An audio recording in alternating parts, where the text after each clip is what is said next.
City Council to order. Would you all please join me in the Pledge of Allegiance?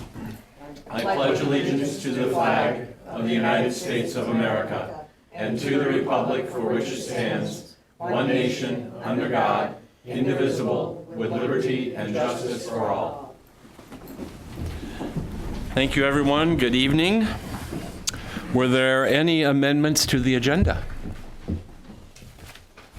Hearing none, we'll move forward. We have no scheduled visitors for this evening. None scheduled.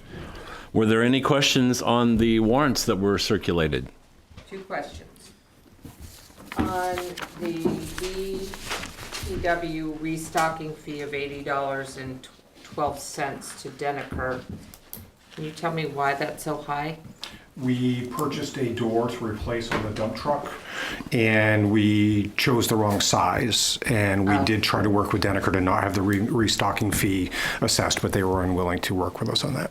Okay, and what's the tax credit refund that Christine Garros? Yeah.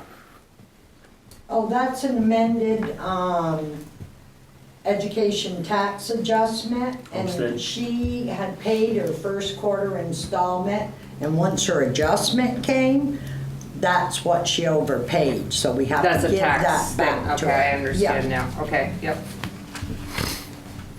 Any other questions? Great. Moving on to the minutes of the last meeting. Do we have a motion to I'll make approve? the motion to approve the minutes. Motion made Second. and seconded. Any comments, corrections? I have one correction, Great. potentially. Page 2, sewer rate increase. Third line down, it said City Clerk Devine advised raising the current rate. Will build $55,000 a year towards a reserve fund, comma, he stated. Now, it should be she stated, or I don't know if Matt said it was $55,000. I couldn't remember, I but think that should be a she. just a she, just Yeah. that an S. Yeah. No, Jeff was speaking. Jeff was speaking. Jeff said, City Clerk Devine advised. Oh, okay, I gotcha. I withdraw that. Perfect. And he did say that. Okay. right. I was reading it too quickly. And I had two, and I'm sorry, but Andrew read the minutes today and he pointed this one out. So I'm going to comment on Under City Salt Shed Project. The first reference to 1,754, which is in the fourth line of that, is lacking a comma. And I'll get that in there. thank you. And then under budget update, the final full-length line, he reported the city has been on a 3-year promotional with Consolidated Communications. Probably reads better if it just says 3-year promotion. That's all I had. Any other questions or comments? All those in favor of the minutes as corrected, please say aye. Aye. Opposed? Moving forward. Do we have any citizens' comments on anything that is not currently on the agenda? I can speak for school board and say tomorrow night in Addison at 6:30, we'll be having a community forum to discuss the restructuring. Thursday, Ferrisburg, 6:30, forum to discuss the restructuring. Friday at 6 o'clock in the auditorium, the auditorium in the UHS will be a special meeting of the school board to make a decision on how we go forward. Great. Thanks for the update. Anything else? We will move forward to business.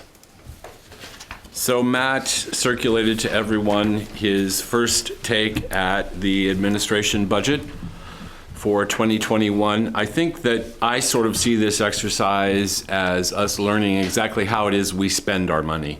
I don't know that we're necessarily going to go through it line by line and make any adjustments, and certainly not at this point. But at this point in this whole exercise, I think it's important that we each have a real clear picture of how these departments spend their money. And this was very helpful. So did anyone have any comments to make about what was circulated? I have a question and a comment. VMERS stands for It's the retirement fund, Vermont Employee Retirement Fund. So that's the retirement fund. So then that went up 24% because of wages went up 24%? Because of changes to staff and, yes, and Percentage wages as remains well. the same? Correct. Okay. There was some dialogue regarding how VEMR's is paid, and some questions as to whether or not the city should be paying both the employee and the employer portion of that fund. That was set up, according to Clerk Treasurer Devine, many years ago. 1998 was when the Prior city, to Randy Friday. yeah, was when the city started paying the employee portion. Oh, okay. And that was in lieu of raises. Employees didn't get a raise that year, and the employees' portion was 3% out of their paycheck. And that year, we said no raises for employees, but the city paid the employee share, the 3%. So it got kind of a 3% raise. And that was, Yeah, that's what it was. and that was to be applied every single year, or that was to be applied just That year? 3%, the plan we were on was 3%. Then Randy Friday came along and moved us from Plan A to Plan B. And then in Plan B, the employee share goes up whenever they do an increase. Right. So now it's up, I don't know, 5.25%. Right. yeah, from the 3. So over those 20 years, we've actually gained another 2-point-something%. In addition to annual raises that Right. were dispersed. Right. That's how it's So I brought it worked up, out. so I'll take the load there. I thought that perhaps this would be a discussion we would have as we finish going through all of them and not pick them apart every time we have a meeting. My concern was that according to what I could find, they're supposed to be matching their own. And I understand in a year when there's no raises, but that was 20 years ago and they get very adequate raises now. So that one is one I think we absolutely need to talk about again. And the other one is about the health insurance. When do we start that discussion before we get to a point? And obviously, you can't just change all this without talking to the employees. So at some point, there's got to be a time when we sit down with everybody and say, look, we're trying to look at the budget. This happened in 1998. This is, this probably shouldn't have continued after the raises started becoming reasonable again. So, and this is why we're doing this, to find those little places that we can save some money and be fair to both the employees and for the people that are paying the taxes. So those were two things that I wanted to address at some point, maybe before winter. Yeah, I agree. I agree with your assessment, Lynn, that we should be going through the departments as we have with this, with administration in particular, and make note of those things. And we need to have conversations about VEMR's and healthcare before the end of the year, before we're too deep in end of the calendar year. So if somebody could explain to me when and why do we change plans? Why does it become one plan and then all of a sudden it becomes another plan? And because I see there's a third plan too when I looked it up. So do you? Oh, for VEMR's? Yeah. Oh, yeah, that third one, and they contribute a whole lot more. Your employer Makes that decision? regulates that, like, the police, they would love to step up to the next level because the police don't work, most of them don't work till they're 65. They're gonna retire at 50 or 55, and they want a retirement plan in place because at 55, they don't want to be chasing kids down Main Street, they're kind of beaten up by that. So when is that decision made? Is it just automatic? It comes to the city council. The city manager proposes that to the city council, that he'd like to propose that we switch from Plan B to Plan C, and this is why. And then it would be the city Okay, council so just decision. nobody's reviewed it for a long time then? Back Randy Friday's the last time Okay, I just want to it's come understand to how the that council. happened. So Yeah. the employer contribution covering the employee portion is $47,600 annually What? For all employees. for everybody. Yep. Right. Yep. And then just, I agree with everything being said. Regarding health insurance, that decision is going to have to be made prior to the end of the year. That's right. We're currently looking at MVP and a different Blue Cross package. What happens, however, in shifting away from our current, we're going to be putting higher premiums on the higher out-of-pocket expenses onto the employees. So, for example, right now, and I know we don't want to get too far into it, Lynn, but this is the time to start to think about these things.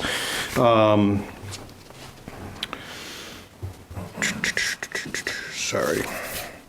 So MVP and the second best Blue Cross Blue Shield program are about 14% less expensive than our current Blue Cross program. But as I said, as an example, with out-of-pocket deductibles for prescriptions, our current plan is zero. With the next available plan, it goes to $100 for an individual, $200 for a family. Out-of-pocket for medical deductibles currently right now is $350 for an individual, $700 for a family. It goes to $850 for an individual, $1,700 for a family. So they almost double the portion that's put on back onto the employee base. And these are things I think we really need to understand. If we talk about an employee paying for VEMRs, that's coming now out of their paycheck, which could be construed one way or the other as a pay cut, right? Because they are now going to have to start to contribute that 5.25% to cover their retirement personally. I understand Right. the ramifications of Okay. it all, but just because there's a mistake made 25 years ago. Well, I'm not sure that the or previous I won't use it as a administration. mistake. I'll Yeah. just say a change. Yeah, so the last thing, and I do want to not get too far into it, but, we have had guidance out of City Hall for years that we offer a comprehensive benefits package in lieu of a high wage. And the former city manager told us that repeatedly when I was on the council. So I think that the city council needs to understand not only the wide ramifications, but retention. So if we can't pay a high rate and we're offering a less than premium package, we may risk, potentially losing employees or not being able to retain them as long as we do. Doesn't VLCT keep track of average and median wages by position statewide?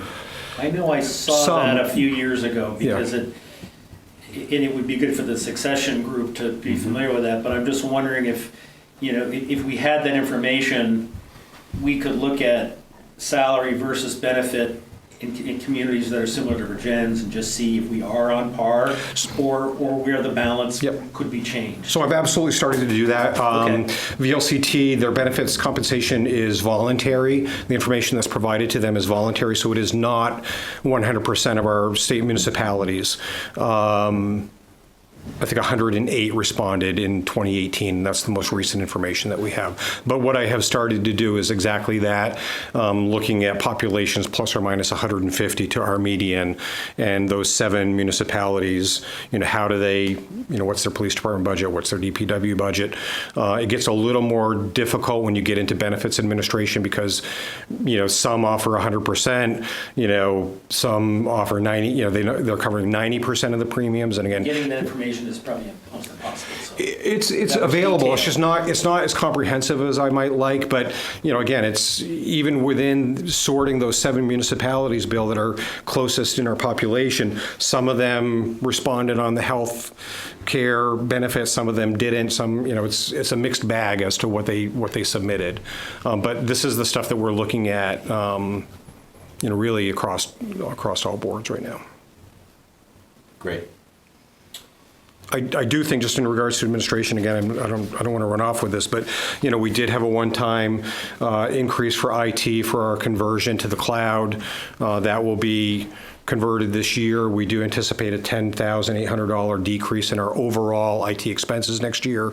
So there are some reductions. We've gone to a centralized billing company, Granite, which will save us $2,300 in phone expenses, again, spread out over the different departments. Why did the website go from 500 to 3,000? Well, the city council has a goal, David, to redo the Vergennes.org website. It's probably a $12,000 or $14,000 project. So these are funds we're setting aside for a future. Yeah, I would look to try to just be building that fund so that, Great. When we get to year making sure we're not spending 9, $3,000 on we'll current have the website. money to be able to do what the council would like to do. Yeah, I'm just making sure we're not spending 3,000 on the current. We're not. Because that would be. We're not. Work on. One other quick comment, and I'll talk to you about it briefly, is the appraisal consultant fee for the annual grand list maintenance. Yep. Mel used to hire somebody from Nemrick, one of the guys, and they'd come here for a day or two. We'd have the punch list ready. They'd go out, look at it, come back, punch it into CAMA, and then put it in the software, and it was pretty easy. Now, I don't know where that 57 came from. You may have gotten that from Nemrick. Yeah, that was a not to exceed based on an hourly rate. Oh, it was, okay. I don't think we're going to come near that. Bill. Well, I was going to say that I think that I'd like to be involved in that discussion because there are probably some other options if it's going to be that high. Yep. If it's under a couple of thousand, that's great. But I thought that seemed to be high to me. Yeah. So Based on current, I'm not anticipating we're going to come near that. okay, perfect. That's good. Thanks. And a lot of why we're not gonna come that close is because a lot of that lister's work is done in the clerk's office. When we have transfers come in, we change the grand list. all this is inspecting the houses and running the Right, CAMA on the all houses. they have for to the do properties. is just Yeah. the punch list. And that's why I was That asking. we pretty much prepare. Yep. We copy anything we think they need to go look at. Yep. And then that and zoning permits and Yep. mobile homes in and out. Great. Any other comments from anyone? Just a quick question, as long as we're talking about that. How is the CLA doing to? Oh, we're fine, we're at 100, just under 101, so we're holding. Good. Excellent. Anything else? Thanks for this, You're welcome. Matt. This is great. Yep. And I would encourage everyone to make sure they hang on to this electronically or physically so that as we continue our discussions, we're armed and ready. Okie dokie, moving right along, 2020 census. So 2020 census is coming up, folks. April 1st, 2020 is US Census Day. A couple of interesting points. Based on the 2016 census, the state of Vermont received over $2.4 billion through 55 federal spending programs. That allocation is derived based on our census numbers. Addison County typically is referred to as underrepresented in the census, and we're working closely with the Census Bureau to try to get better data than we have in the past. The money that the county receives is based on our population. And the Census Bureau feels that this is going to be a difficult census year, just based Bless you. on Thank you. external factors that may affect the sensibilities of some of our residents in Addison County. These are good paying jobs, folks. They start at $13 an hour, and there are some office jobs that go up to $28 an hour, and a pretty good range. We'll be putting the census link and the opportunity to apply online on the Vergennes.org website. So if anyone that you know is looking for work or additional work, this is a great opportunity to both make a decent wage and help get our numbers right here in Addison County.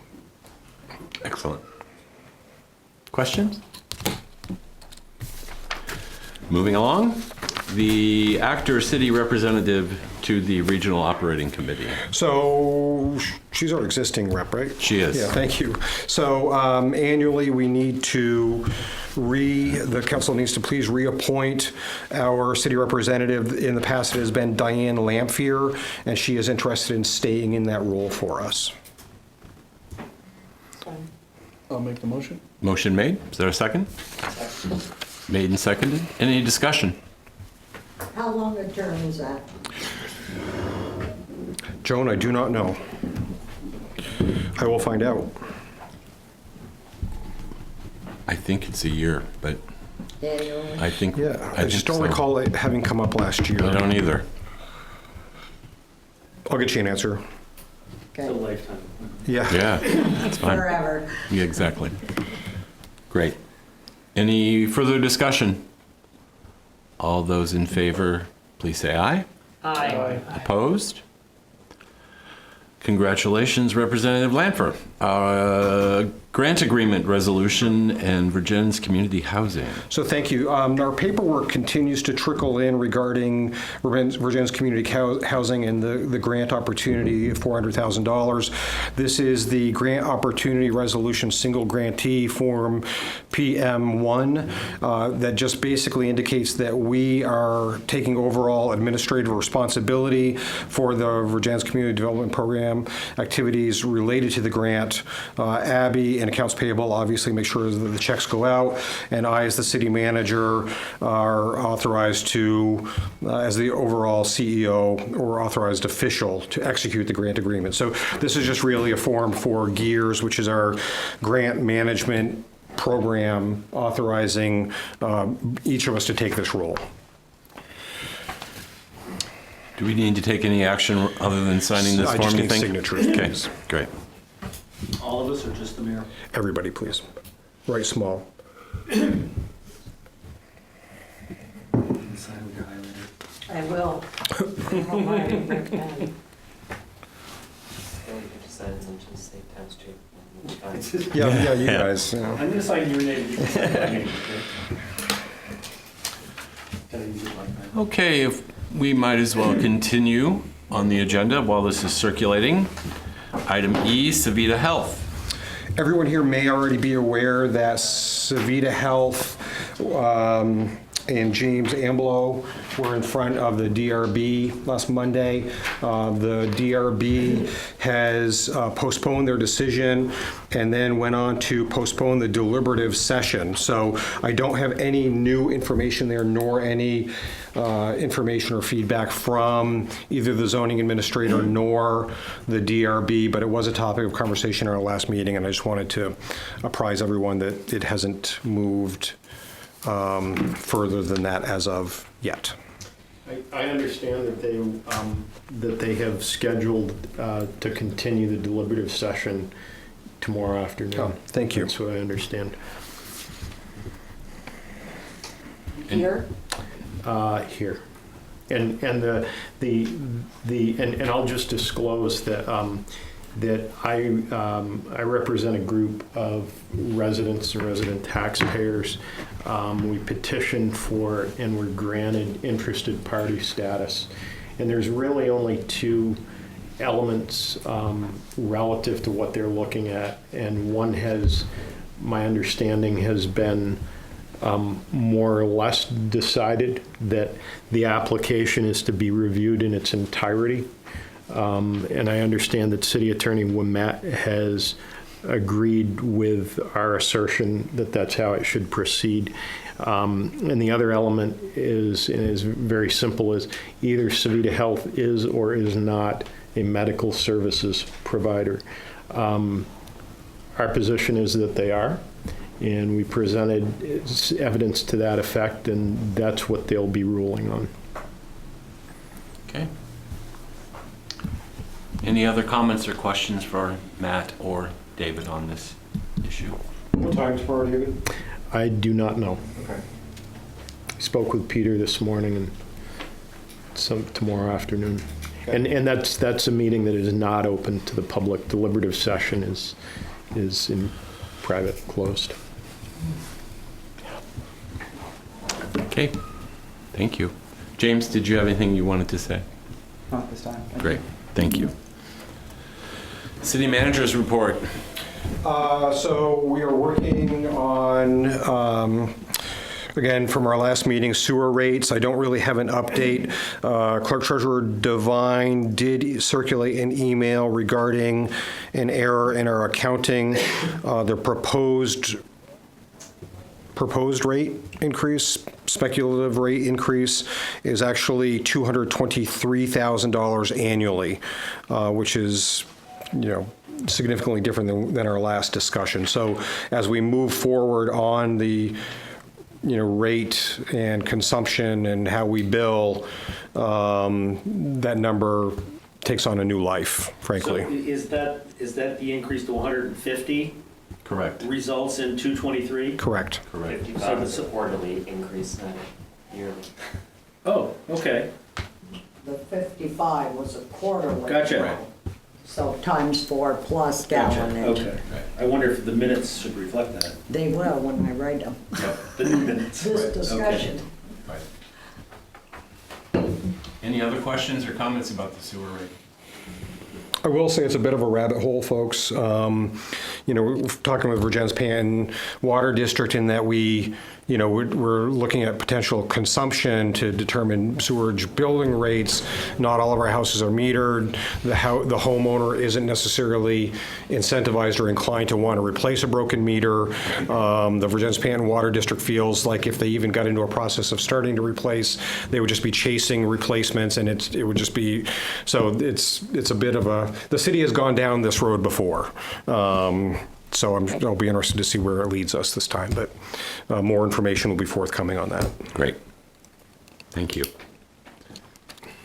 Governor's Highway Safety Program? So Governor's Highway Safety Program, this is just a reminder to residents of Vergennes and our surrounding communities that, yes, you will see a Vergennes marked police car outside of our community. Mark Stacy's position is funded through the Governor Highway Safety Program, and it includes several municipalities within northern Addison County. So I've had several people bring to my attention that our officers aren't within the city limits, but that is approved and authorized activity based on that grant. So I want everyone to be aware of that fact. Thank you. Mayor, Yes, sir. if I may, I Please. just also want to take the opportunity, I know I told Matt I believe the last meeting, I think I told you that the city of Vergennes was awarded another, I believe it's almost $125,000 for the execution of that grant, which enables us to do highway safety. Not only does it fund Mark Stacy's position, but it also enables us to do traffic safety within our own city and outside the city. Great. That's good news. Thank you. Moving along to the October 8th City Council meeting. I would like to request that the City Council meet starting at 5:10 down at Macdonough Park. The Basin Task Force Committee, I think, is closing in on a final walking path orientation. And as it will be a structure, we will be installing a walking path down in the park. I'd like the council to please review that prior to us taking any action on that. So if everyone could please meet us there, I'd appreciate it. Then we will reconvene back up here for 5:30 to finish the rest of the regular meeting. Perfect. Any other business items? That's all I have tonight. Great. All right. Well, as part of the mayor's report, I am delighted to announce that we have a chair for our succession planning committee. Helena Van Voorst has agreed to take this on. It is a mayoral committee, and I have charged her at this point with assembling a committee. And she has 3 or 4 people that she's discussing it with. We're looking at a committee of 3 to 5 folks.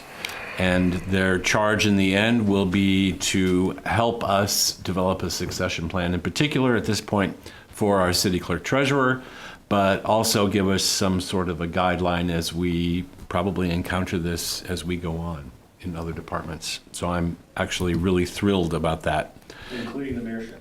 Including that, yep, most likely, yep. And we are actually going to convene a meeting, it won't be next week, but the following week. And so at the next city council meeting, I'll provide you all with a copy of their charge. So we know exactly what we expect from them. This is exciting. I'm sorry. I'm really excited about it. I'm really excited about it. I'd also like to remind everyone, and you did get in your packet, I believe, some information about tomorrow's event. Yep. I actually see that the unit has been installed. That is correct. Yes. Yeah, I noticed And when I it's drove in. down on the green. So tomorrow at 3:30 on the green, we will be having an event as part of Climate Action Week. And there'll be a few words said in that first half an hour. You'll have a chance to take a look at the chargers and see some vehicles and Yep. other things like that. Anything you want to add about Just two that? things. See it tomorrow. It will not be there Thursday morning.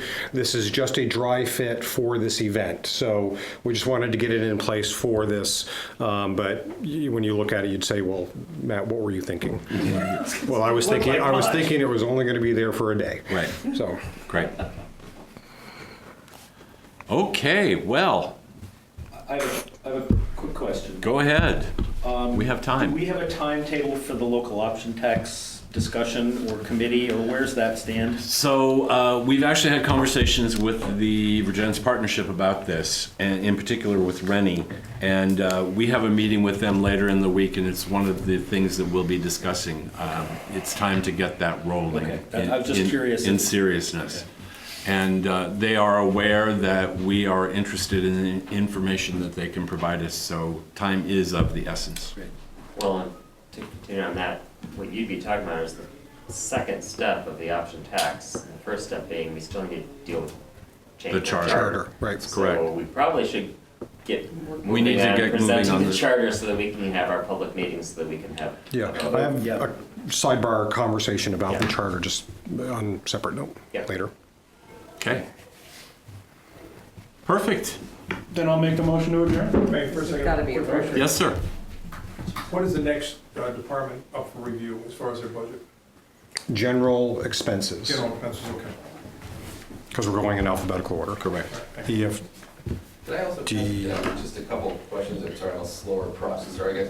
But if I could just return real quick to the administration budget review, just quickly, I guess Manager Chabot, are you aware of any formula in general accepted practice for calculating the benefits package, right? So this is not only relevant to the city budget discussion in terms of the take-home wages versus the healthcare, but also just an environment of a $15 an hour minimum wage, right? So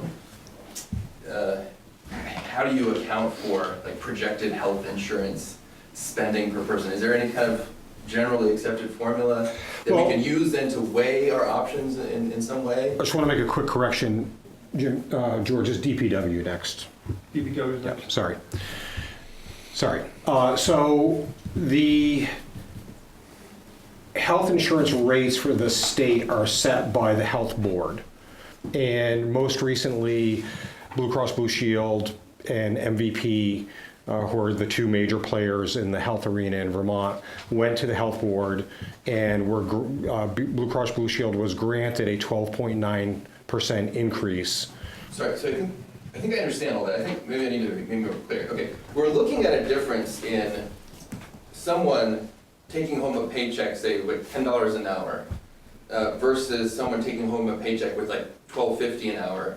But then in addition to the difference in wages, we're talking about a difference in the benefits package, right?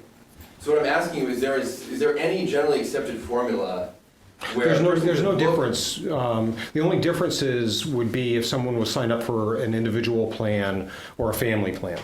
Right. It has it has no effect on their wages. Well, right, but in other words, because the reason I'm saying this is because you brought up, you feel that it's appropriate to consider a benefits reduction as a pay cut. And so what I'm trying to do is trying to clarify the cash or take-home wages as a separate sort of line item in a benefits package, right? So then people are going to be comparing, okay, here's my deductible under this health plan, here's my tuition or something like that. And so is there any way that we can, compress all that information so that we have a fair comparison? Because otherwise it's hard to compare, a difference in cash wages versus a projected sort of iffy, benefits realization. You see what I'm saying? So like if you have for example, if you had an average number for out-of-pocket health expenditures that are, that's a fair representation of the average that, the city's employees are already paying, and that would give us kind of an idea about how to compare and contrast, wages and benefits packages. I wouldn't consider, So if the decision was made that the council decided that the employees were going to start to pay part of their premium, Right. okay, I would have specific guidance to the council as to how I think that should roll out, okay? If the council decided that the city was no longer going to pay the employee portion of the retirement fund, Right. that's a hard and fast number. That's very easy to ascertain. But my guidance as the manager is that any time that we are shifting an expense that is currently being provided by the city on behalf of the employee and asking the employee to pick up that expense, that's where I say, I think that I would consider that to be a pay cut. And I think our employees would consider it the same. And there's no formula, is there? I mean, I don't know that there's every municipality, every health insurance. It's all over the plan. board, Bill. It is, yeah, unfortunately, there is no hard and fast way to calculate it consistently. I think that there are ways through attrition, through retirement, through, I think that there are ways to start to implement some of these processes that will not impact our current staff. And that would be my guidance when we get there, if we get there. I mean, we don't get an immediate saving, Right. 20 years from now, we'll all be very happy when our youngest employee has retired and we have now, received the benefit of all, we've recouped those expenses back, but it's gonna take some time. Okay, and then just finally in the health filter, then if you're quoting figures like $100, $200, $1,700, I think those are annual total out-of-pocket expenditures. So in other words, if a person had, as co-payments, a total of $1,750, and that $50 would be reimbursed by insurance, right? One more time on that, I'm sorry. I think so, yeah. Yeah, so the co-payment, right, Yes. okay. Correct. They would pay up to the deductible. Right. So, okay. And then the only other question I wanted to, did you have something on this topic? Or? This is right on topic with what you're saying. If I may, Mr. Chairman, address this individual Sure, directly? please. Thank you. If the employee begins to shoulder more of their own premium, Yes. that could provide them with a tax benefit in terms of its deductibility. So it's sort of like a police officer having to buy his own gun, required to have it, but out of his own pocket, he has to buy his own gun. It's tax deductible, kind of thing. So now, instead of the city paying for the whole premium, the employee may have a tax benefit there. I don't know. And that's what I'm saying. In other words, because a tax benefit, I mean, is there no way to calculate, sort of that? Because obviously the insurance companies are calculating in aggregate, The problem, Ray Walker, is that we have 20 employees and 3 different levels of employees within those plans. So there is not an average at this time that, unless you wanted to break out all the family plan, all the individuals and all the couples, I mean, that's where that conversation would have to start. And we're not really looking at it from that perspective, frankly. And the insurance companies have millions of people, and they can just use the averages. Correct. Correct. Thank you. Thank you. Raymwalker, you had one more comment you said? Oh, I think it's probably not as important. Thanks. You're welcome. We do have a motion Second. made and seconded. Is there any discussion? All those in favor, please say aye. Aye. Meeting adjourned. Thank you, Thank you all. everyone.